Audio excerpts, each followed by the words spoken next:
চাব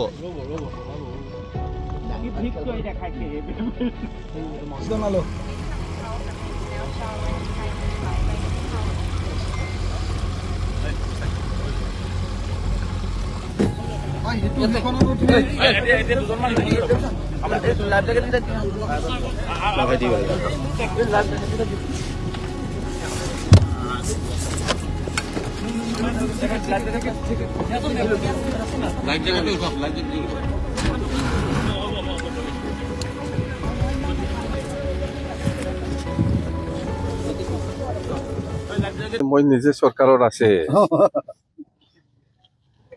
চাব আহিছে এই ইফেক্টেড মানুহসকলৰ অভাৱ অভিযোগ এইটো খবৰ ল'বলৈ আহিছোঁ মই শিৱসাগৰ ইয়াৰ পিছত আমি যাম নাজিৰা ইয়াৰ পিছত আমি শৰাইদেউ তাতেও যাম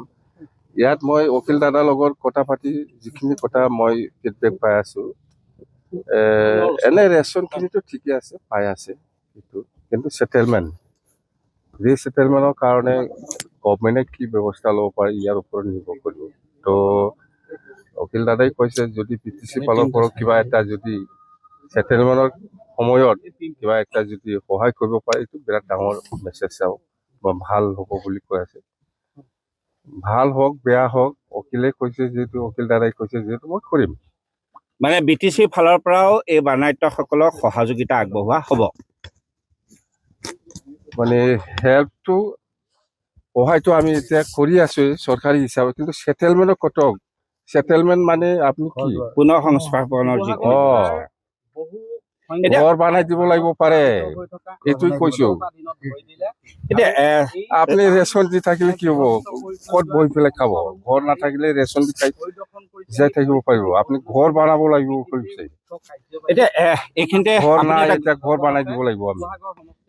চৰকাৰখনে 15,000 টকা ছেটেলমেণ্টৰ কাৰণে দিয়া নাই ৰে আপোনাক খাবৰ কাৰণে দিছে খাবলটো ৰেচন দিয়ে আছে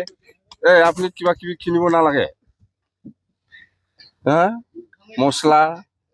তেল চিনো পাউডাৰ এইবিলাক কিনিব লাগিব না নাই এইটো নালাগে এইটো দিছে